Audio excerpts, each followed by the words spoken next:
I'm fascinated by these flower interiors. These are all a little older. I'm looking for a new one, and there are lots still coming, all these buds. Like a new morning, every one of them. Imagine the life of every new child, a new dawn for humanity.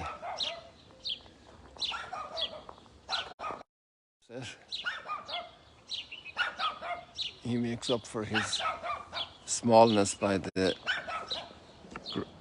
extension of his upset.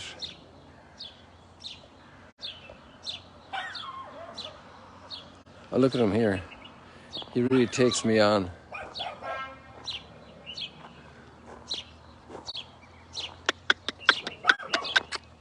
Yesterday when I went for the swim after the live stream, he was particularly aggressive. I'm not sure if it's a he or she. And little by little then he came after he came after me to the house.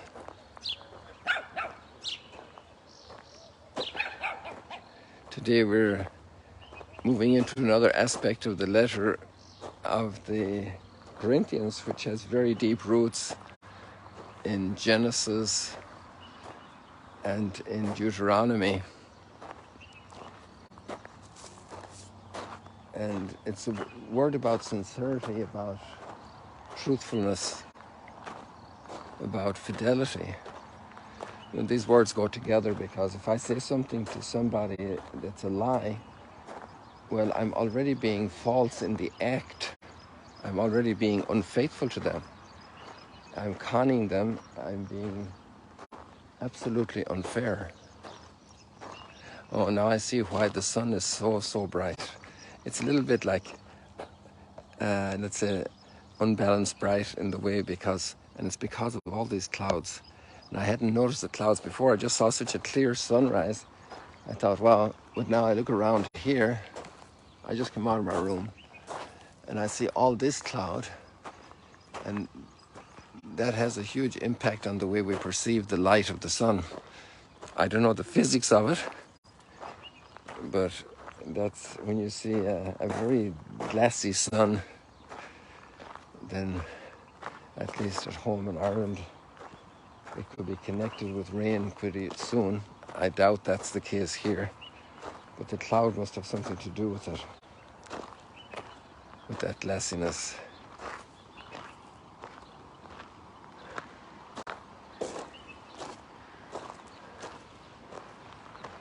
We had a large group of pilgrims arrive yesterday. There are not too many people out this morning. They came late. They had delayed. I'm not sure what the concrete circumstances of the delay were.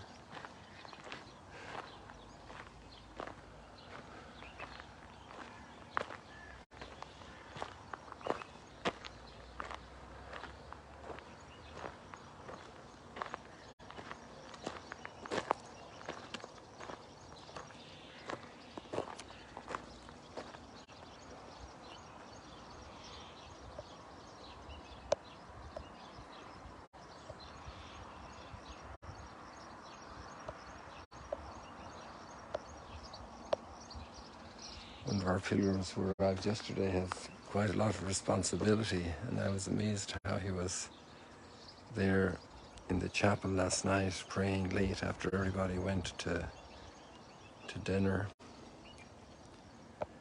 We need times for ourselves. And that's also part of the battle of being sincere and being truthful. We absolutely need to connect with ourselves deep down in the presence of the Almighty.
sincerity with each other, the truthfulness, if Paul uses the word here, amen, and my Bible had a note connecting it to Deuteronomy 27, and there's a whole list of amens in that chapter. But these go back to a more fundamental basis of all of our faith, really, in Genesis chapter 12. When God calls Abraham, gives him a huge promise, which is completely unreasonable from the point of view, well, many points of view. First of all, that Abraham is an old guy and he and his wife Sarah don't have any child. But we have this first great promise that's given. And it takes a long time for this promise to bloom and to bear all its fruit. And there are many, many trials in the development of this promise. Poor Abraham, you know, he's 75. And he's going to wait a long time till Isaac is born. And then Isaac is already on the threshold of manhood, and God asks Abraham to sacrifice him. So many challenges, so many, the whole pathway of God's plan unfolding. We could even say until our own day. I got a blue heron here, and she's watching me.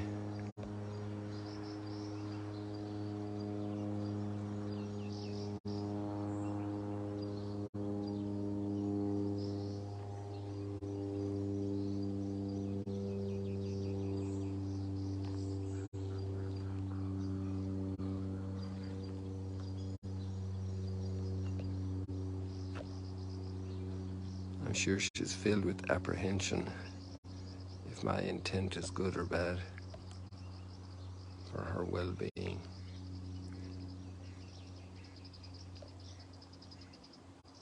Amazing, isn't it? So majestic.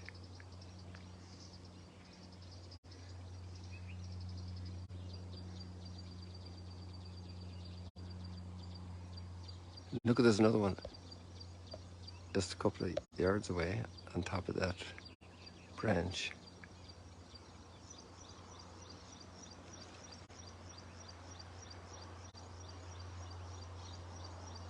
So we have two of them right lined up. Look at them in the straight line.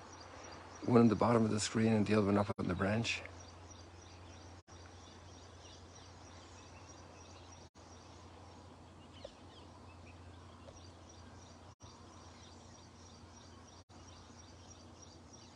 Amazing.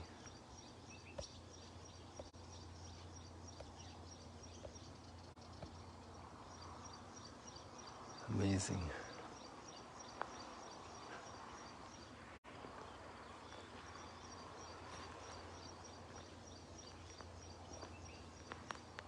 And it's amazing to look at that fidelity of God, those years, those decades, those centuries, those millennia, right up to our day. And at Paul, let's say 15, 16, 17, 1800 years later, that's where he has his roots of his identity, in God's fidelity to his promise. And because of that, Paul feels that his own word of sincerity, that he's not switching his mind every minute, he's not yes now and no later, he is a constant yes. His word is truth. What a great development of the human spirit. To want truth, to be capable of truth, to be capable of fidelity even in changing circumstances, in difficult circumstances. And actually the letter circumstances in Corinthians is very difficult, because people in the community have stirred up a lot of sentiment against Paul and accused him and he is clarifying why he did what he did.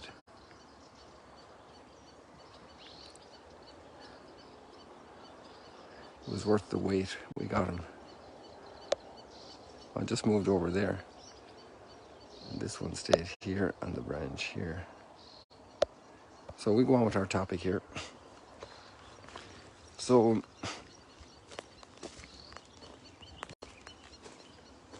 Paul had a change of plans in his trip, which is explained earlier. We didn't read that passage today because we don't read the whole text in the liturgy. We read portions of it. And it's marvelous to discover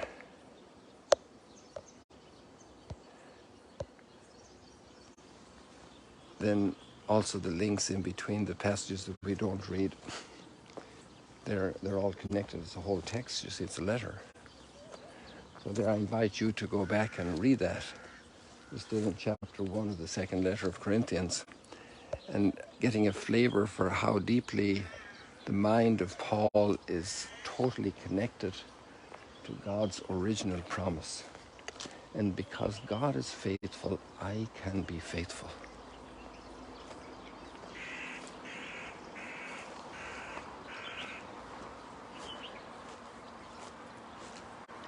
That's extraordinary. That's beautiful, isn't it?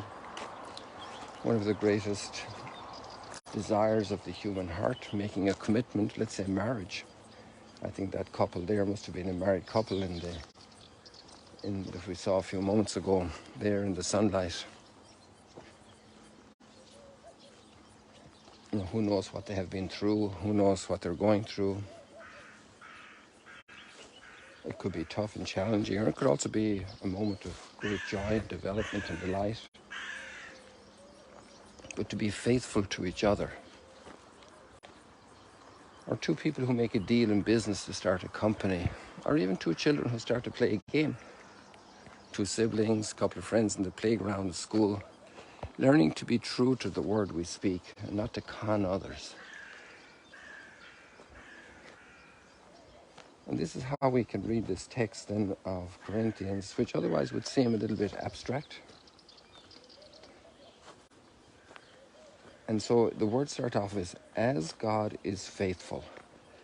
And the background, because of the use of the word amen at the end of the letter, therefore the amen from us. So that whole background then anchors Paul's consciousness totally in the story of his people, in the story of fidelity, a story of incredible intervention of providence who is faithful to the covenant. I'm not sure what we can say about our own individual fidelities, but we can say for sure God is faithful, faithful to his covenant. The God of all consolation we had yesterday, of all encouragement in the first paragraph. And now when you have more of this context of the letter, you could go back and read the first paragraphs again and say, wow, this thing has so much substance. It's so tied together. It's so bonded. It's so one. It's so authentic.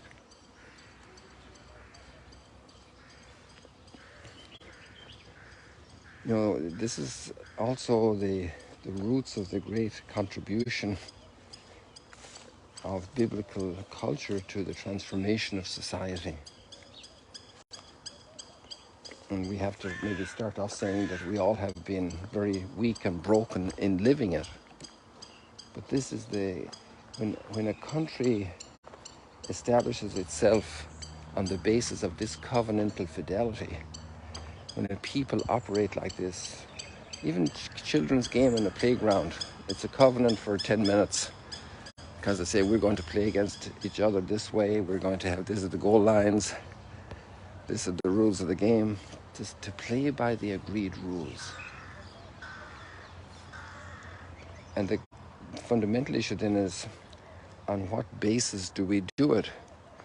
What are our basic, fundamental, underlying rules of life?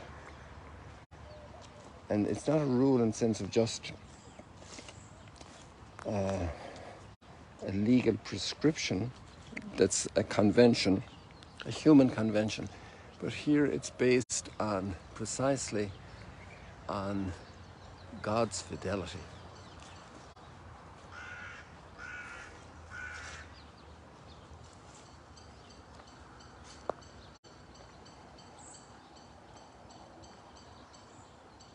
For the Son of God was not yes and no, but just yes. Always fidelity.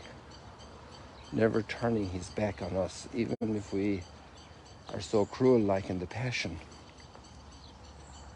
or so double like in many of the arguments put against him.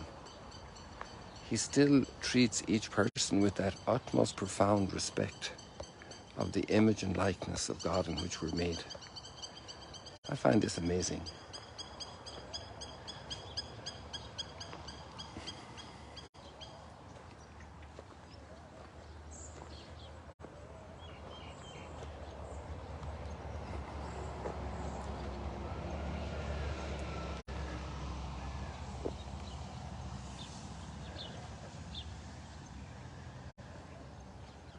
And this is basically the call then for those of us who want to follow Jesus in the Gospels,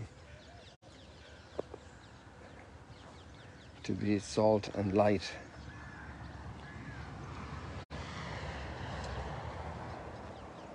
The light of the sun. The psalm today is Psalm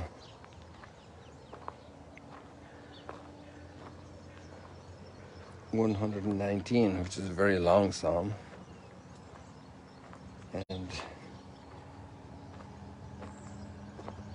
here we have, Lord, let your face shine on me.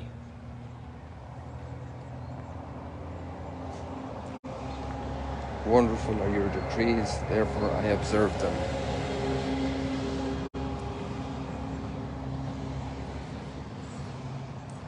The revelation of your words sheds light, gives understanding to the simple. So as the sun rises in the morning, when we take out the scriptures each morning, it's a whole sunlight in our day. And it's not just light to see where we walk, not trip, it's also warmth. It brings life back into us. And eventually it will be breakfast, because all our food comes from the sun. All the energy that we get.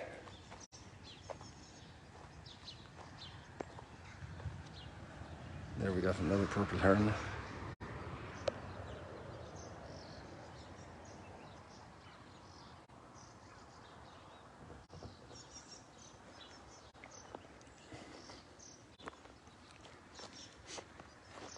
We were looking at the Beatitudes yesterday here on the Mount of Beatitudes. Just right up there in the center of the screen. And today the word is turned around to us. You are the salt of the earth and the light of the world.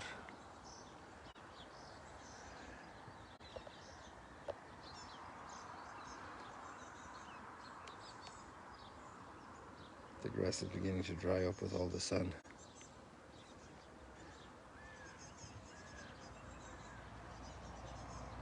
Not sure what the live stream location will be tomorrow. There's movement in my day tomorrow, and also for the next 2 weeks, but let's see what Providence allows. God bless you. See you later, alligators.